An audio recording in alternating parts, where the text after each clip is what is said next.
Hello, and welcome to another episode of That 60s Recording Podcast, the podcast that has conversations inspired by the golden era of recording. And welcome back. We've had about 6 weeks off of podcasts through the summer. I haven't really been resting, been preparing for an album that is coming out on the 2nd of September, which will have already been, or it might even be the day that you're listening to this podcast. And that is what this whole episode is going to be about. I am joined by Andy Pickering. Hi, Andy. Hello. And we're going to talk about the recording of this album and how it all came to be, and hopefully entice you to go away and listen to it. So the story, the album is called The Hootenanny Plays the Music of Ron Ryan. And the Hootenanny is a band that I run up here in the north of England, in Leeds. Although Andy's from Sheffield, you can be an honorary Leeds person for this. Essentially, Ron featured on the podcast last year. I did a 3-part special about him, and his story's fascinating. His brother Mick was in the Dave Clark 5 as their guitarist, and as a result of that, Ron became quite good friends with Dave Clark. And in a time where lots of bands were playing covers, the times were changing slightly, and original material was needed for bands to sort of stand out. Obviously, this same thing happened with the Beatles, and it was happening to the Dave Clark 5. And it just so happened that Ron was writing songs. So Mick mentioned to Dave that his brother Ron was writing these songs, and Ron submitted some to Dave for consideration for the Dave Clark 5, and they were accepted, under the promise that Ron would then later on be paid royalties for his work. And that never came to be. If you're interested in more details of that story, you can go back and listen to those episodes. But then after the podcast was recorded, Ron began to send me songs that he'd written, some of them in the 60s and some of them in the sort of interim period between now and the 60s. Songs that no one else has really ever heard. They'd never been released by any major artists and never really been recorded. And to me, they just sounded like typical, well-written, polished 60s songs. And they had that feel about them, even though the production style of what he sent me, the demos, was not that at all. So I took it upon myself to record them in a way that I wanted to, but also the way that Ron described to me that the songs came to be in his mind's eye. He said he heard Aretha Franklin singing them with a gospel choir behind her. And that's kind of how he pictured the songs as they came to life. So I decided to do my interpretation of that with this band, the Hootenanny. So I gathered some of the best musicians that I know, and we made this album.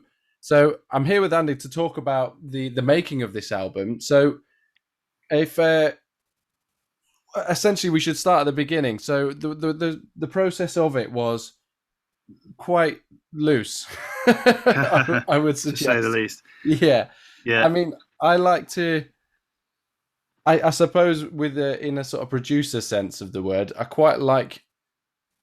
Well, how would you describe the process of how we went about making the songs sound the way that they sounded from a performer point of view? So just to clarify, Andy played piano and organ on the record.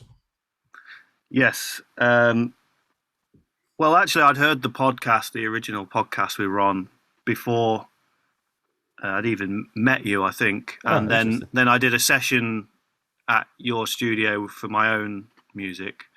And then you said, "Oh, I'm doing this album, with Ron Ryan." I was like, "Oh yeah, I'd listen to the podcast. That's cool." And you just sent me these demos, and I was just wasn't really sure what we were going to do at that stage in time. I think it was because the demos were obviously a lot of them were recorded maybe in the 80s or 90s and didn't sound anything like sort of how we wanted to sort of do it, but the songs were just great, and we just knew if we can get the right arrangements, then we could make it really special. But it was it was what, like 10, 15 songs, something like that, just demo, like complete, just demos. Some Ron was singing on, some he wasn't. Yeah. And I think you sent, is it Nick Frater did some arranging to Yes, your Nick friend? Yeah, Frater, who I haven't had on the podcast actually. I probably should get Nick. So Nick, really. he's a great artist in his own right. I think I'd describe him as a chord person. He's Yeah, into reharmonizing stuff. So I got him on board to, I mean, essentially I was reimagining these songs. So I think I probably sent you 3 or 4 demos that yeah. I'd made.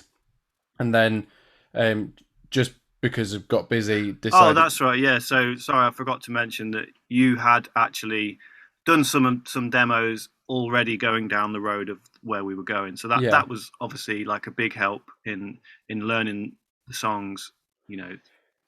But then I would suppose, so they were useful, but then I didn't like this sort of contrived nature of that, where I would sit down and make a version of it, and then that version would then be, the sort, I can't remember which specific song it is, but one of the songs, it kind of came out very similar to my Yeah. version of it. And part of what I really wanted to achieve in this was the, I kind of call it the Denmark Street and Motown sound combined. Yes. So I like the Absolutely. idea of you guys all being like of session musicians, and I have a kind of idea of what I want in my mind's eye, what I want it to sound like, a particular song, but Yeah. then put quite a bit of pressure on you guys to just do it in the moment and not. Yeah. Absolutely. It was chord sheets originally, with the basic structures, and then there was a song written at the top of each chord sheet, which was like a reference of, we kind of want to try it in this style, and the style of a lot of those references were like the polar opposite to what the demos were like. So a lot of imagination was needed. And then there was 2 sessions at your studio then where we did all the songs. We recorded everything in 2 sessions, and Yeah. you did the stuff with the vocalists and the strings and stuff Mm-hmm. afterwards separately. But basically, yeah, it just happened so quickly. We did what, 6 songs in a day each Yeah. time, something like that. Yeah, that's right. So and if anyone's spent any time recording in a studio, like actually tracking live, doing 6 songs in a day by today's standards is pretty damn good, especially when no one knows the songs or even the style that we're going to even record in. I like that. To me, that's really exciting. I know It from was, yeah. doing my own sessions that when you once you kind of got to know a song, you only get a couple of chances to do it, where the sort of subconscious reactions to what's going on happen. Yeah. So when we're playing in a room together, if we were to rehearse the song 5 or 6 times, then all of a sudden you're doing things automatically because you know that they're coming. Whereas I kind of wanted the feeling of what people played to be reactionary to what was going on. Absolutely. And everybody involved, this was such a high quality musician that I knew that as long as we all knew the structure of what we were doing, that what people played it would always be really nice. And I wanted to get that initial reaction. And I know I can remember when you went in to do a piano take of, because you played organ live and then we did a piano overdub on it, and what you thought was the warm up and ended up actually being the take that was used. Exactly, yeah. But that kind of highlights the point exactly, that you played this take, and we were all in sort of, it's not really a control room, but the live room / control room of my studio, kind of going like, oh yeah, it sounds amazing, like he's playing amazingly well. And then you were like, okay, I'm ready to do one now. Like, no, that's it. That sounds great. That's it. Come through. That's it. You're done. Yeah, I was so happy about it. But that to me is the sound of the whole record. Is us all reacting in the moment.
there's not really any fluffs on it, but there's probably things that people No, didn't intend to come out. happy. It's definitely happy accidents. Yeah. And that was definitely part of the charm. And just yeah, I mean, straight off from listening back to what we were playing on the day, we just kind of instantly just knew that was working. There's one song, particularly the thought of never seeing you again, which it turns out, I mean, it's Ron's favorite from the album, and it's one of my favorites too. And the way that whole thing came about was a happy accident. So Yeah, either Nick or me had this idea of, so at first it was kind of a country ballad. I'll probably cut this episode and people can hopefully will have heard a little snippet of it before we start talking about it. But yeah, it was like a country train beat kind of song. And then I decided that it was going to be a ballad. So wrote the chord chart out for it, and we played it in the room with me kind of mumbling along what I thought the melody was going to go like. And then when the vocal session came about, it turns out that we'd played the chords for twice as long as they should have done. So Louis came to sing on it and was she essentially said, I don't know what to do because the words are not, you're singing the melody at me and it doesn't fit. And so then we had to improvise what became the hook of the song in the moment. So we sort of came up with it, and it became the whole thing of the song. Yeah. That this little bit that you'll have just heard or will be about to hear. And it's incredible, and that sums it all up for me. Like this one particular thing that came as an improvised, what are we going to do about this? Right, well, we just have to stretch the lyric out to fit across it, and we did it, and it was amazing. And Louis' delivery on it was unbelievable. Oh yeah, every single person involved brought their own flavour to the parts, which was already great. And then the vocals, like you're still at that stage, improving the songs and changing little bits. Even though the backing tracks are recorded, it's like, well, we can't record that again, so this is going to have to work. And then like the vocals just unreal. And that song, like I couldn't believe how different it is as well. It's like almost like writing another song in a song, but it's just fantastic. Don't tell me, don't tell me, don't tell me I'd be better off without you. Don't tell me, don't tell me, don't tell me, time will ease my pain. Just tell me, just tell me how I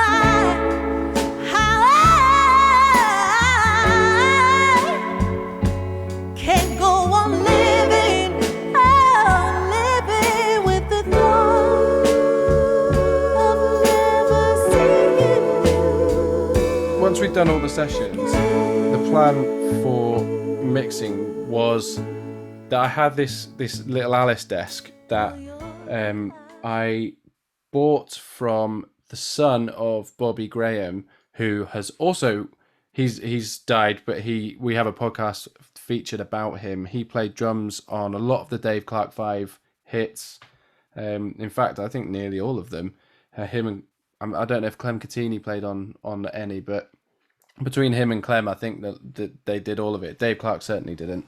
And anyway, so I bought this mixing desk off Bobby's son, which was an Alice 828 designed by Ted Fletcher, who's also been on the podcast. So it all kind of felt in a really nice rounded way. It felt like it worked. So I'd sent it back to Ted and just got it sort of fixed up so it was all working. And the plan was that you and me were going to essentially mix it through this little 828 to a 2-track tape machine, which started off as being my Revox A77, and we also mixed some to your tape machine that you acquired, I think, Tascam. After we started mixing. Yeah, Tascam 32. We just had a few technical issues with yours, so I luckily I'd just bought one that was working well, so I brought that, and we managed to finish the record with that. I think we decided mine was a bit vibier, but Yeah. yours just sounded nice. Oh yeah, I mean, I love a Revox, absolutely love it. But so it was interesting the difference in the machines. I have to say, absolutely. So for anyone that's listening that might not know who I am, and I'm basically a mad analog enthusiast. I'm sort of like home prosumer studio, with sort of minimal outboard, few tape machines, 4-track, and I record and make YouTube videos as well about recording all analog, as well as being a songwriter and having released many records in this way. So when Joe came to me and says, I want to take this stuff that we've obviously recorded digitally, I want to then make it even more analog. So I've used a lot of the techniques that I use to sort of achieve that. And it was just like the icing on the cake, really. So once, especially once the vocals and the strings were down, and you had this kind of like Phil Spector wall of sound sort of idea at one time, and you were like, because I was always a bit conscious of like, oh, that that keyboard there, I mean, it's a bit this, and you'll be like, don't worry, it'll be mixed in, it'll just sound like a wall of sound, don't worry about it. So you got a spring reverb unit and I got a spring reverb unit. We got the same one, so we had two of those on the go, and the first point of call was to pre-record all the vocals through a tape delay and a spring reverb, so that we didn't have to use up one of those while we were mixing. So we'd already recorded the vocal effects through the analog gear down. Do you want to just get geeky for a second about the actual process of that? Because yes, I mean, it was incredible. It's the sound that came out of it was genuinely stunning. So what I will say before anything is that if something's already good, already well recorded, well performed, most important things before equipment is performance and song and all that sort of stuff. So it already sounded good. So it wasn't hard to make it sound good, but using basically sending through a tube Pultec style EQ the vocals, EQ the bass out, send that through a reverb and then compress the reverb, but also delaying it on the tape head so that the reverb lasts even longer, and then mixing that 100% wet down onto the track and then blending it with the dry vocal. And we have a sort of wet and dry sort of knob on the actual unit, where if you bring it more towards dry, it becomes kind of slapback style, because you sort of getting rid of the echo and feeding more into the tape delay. So we just played with that and whistled through all the tracks and got all the vocal sound, so that was finished. So then all we had to do was then send it through the Alice before the tape. So on the session file at that point, we had a dry reverb, a wet reverb that was generally, I think the general rule, I mean, we were doing it just on instinct, but I think, obviously for ballads, the reverb was a bit longer, and depending on what the song was. Yeah, definitely made it as long as we possibly could. And you compress the reverb as well, so with this like a slow release, so you kind of get lasts even longer, just like the tricks of the 60s kind of thing. And then so then because all the plugins and things that you were using were just transparent things to just control things slightly. There was no color added in the box. There isn't any need to. Like, I think hybrid working is probably the best way, absolutely, because you just get the best of both worlds. Because you got to think, at the front end, you've already got the vocals recorded. Was it the Coles you did the vocals with? Yes. Yeah. So we've already got the great vintage vocal microphones, and all the music was really well recorded. You've got, your vintage drum sounds already. And it generally sounded quite 60s beforehand, I think. Like, even if you'd have just done a bounce out of the computer straight away just to listen back to what we'd done, it was already sounding pretty good. So these are just the little putting the analog sparkle on it at the end was kind of like perfect, really. So we just sent it through the Alice and then tried to figure out how we could use 2 spring reverb units at the same time with the Alice, which one was pre-fader and one was post-fader. It was a So challenge. it worked, and that Alice did something, really special. We summed was it 8 channels? Yeah, We summed everything down to 8 channels. So we had 2 mono groups and then 3 stereo groups.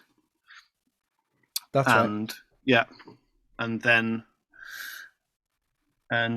so that desk sounded great. Absolutely. It did, didn't it? And I think we just sort of found a balance. It wasn't that there I wasn't think much mixing to do, no, in sort of in the moment, was there? No, you didn't really have to touch the faders.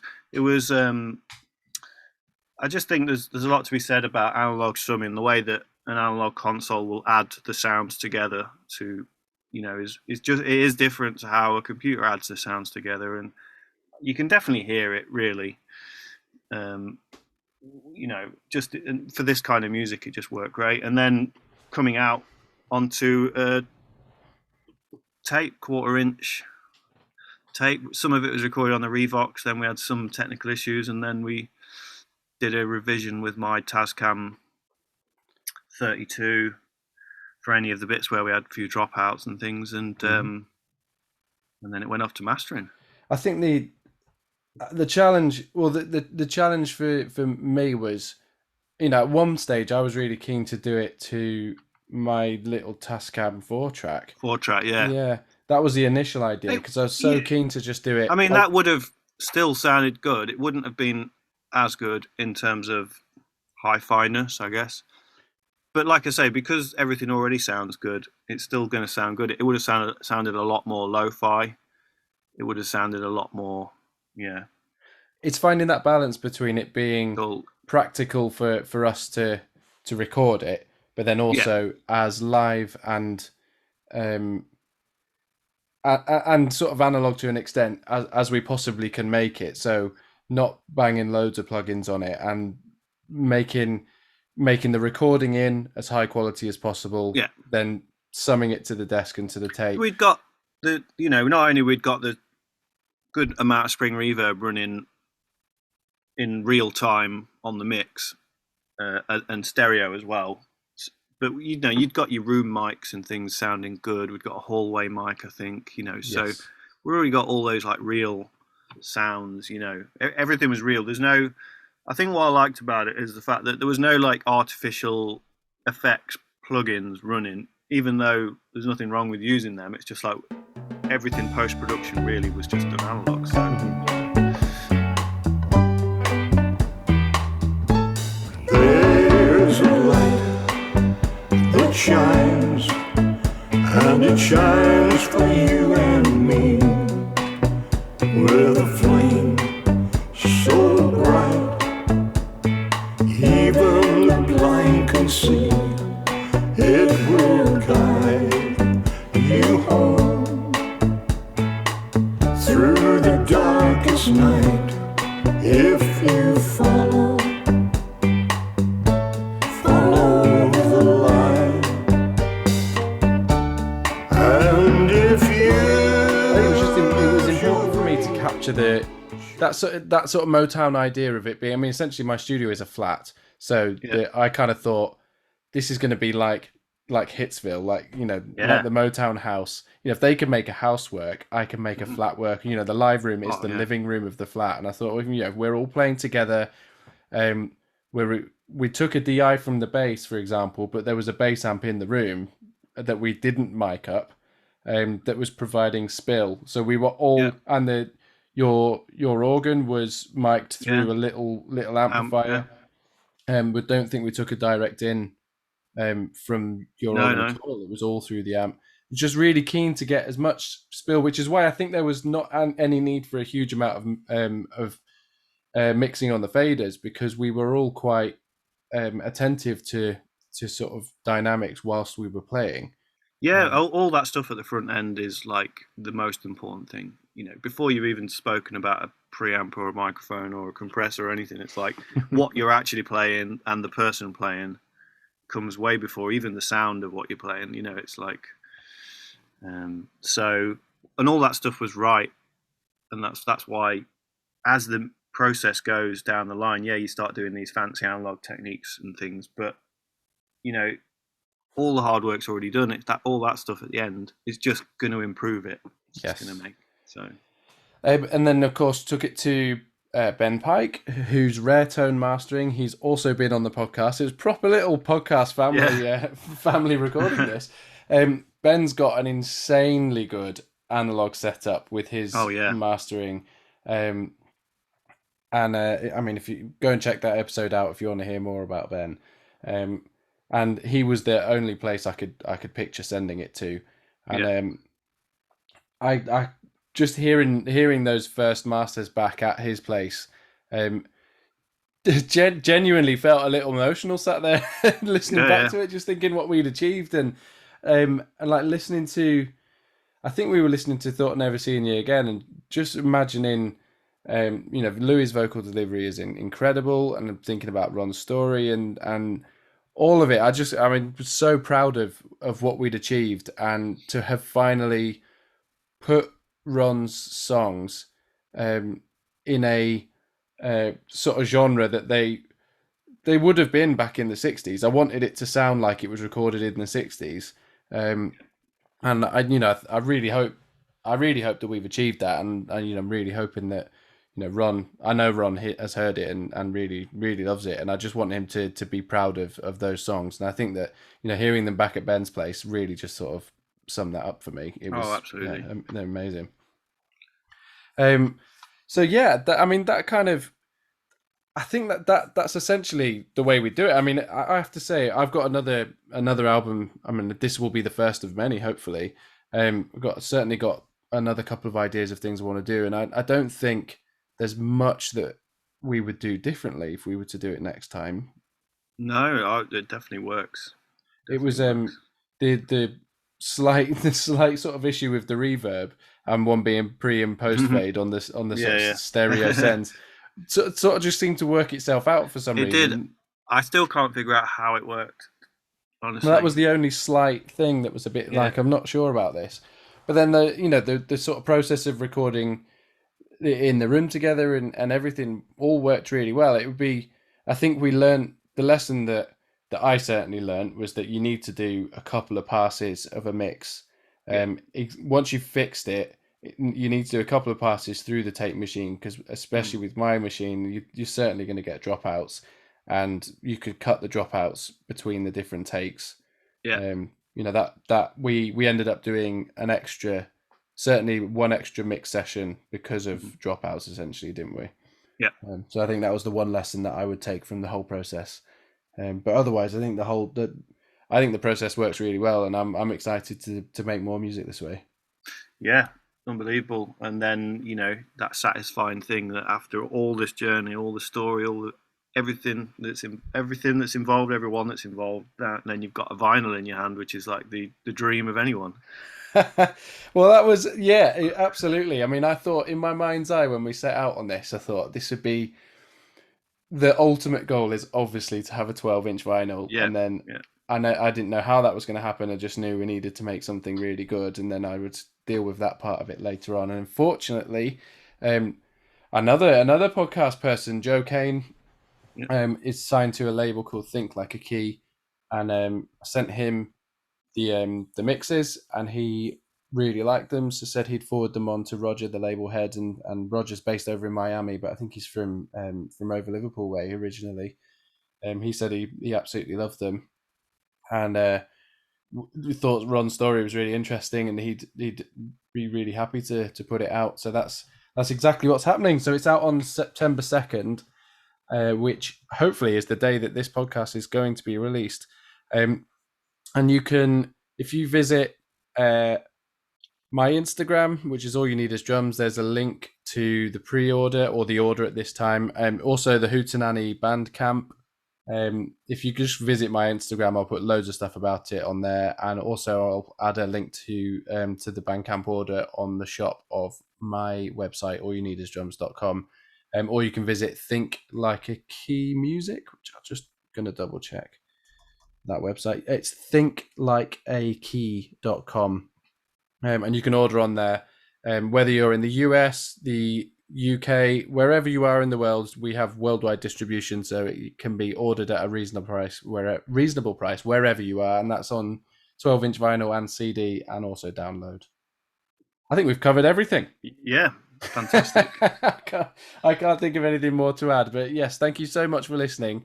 And I would implore you to please go and listen to the album. It's on all the streaming services and on Bandcamp, but please do support music that people make, and go and check out Ron's story and the album where you can. It's the Hootenanny plays the music of Ron Ryan. Thank you, Andy.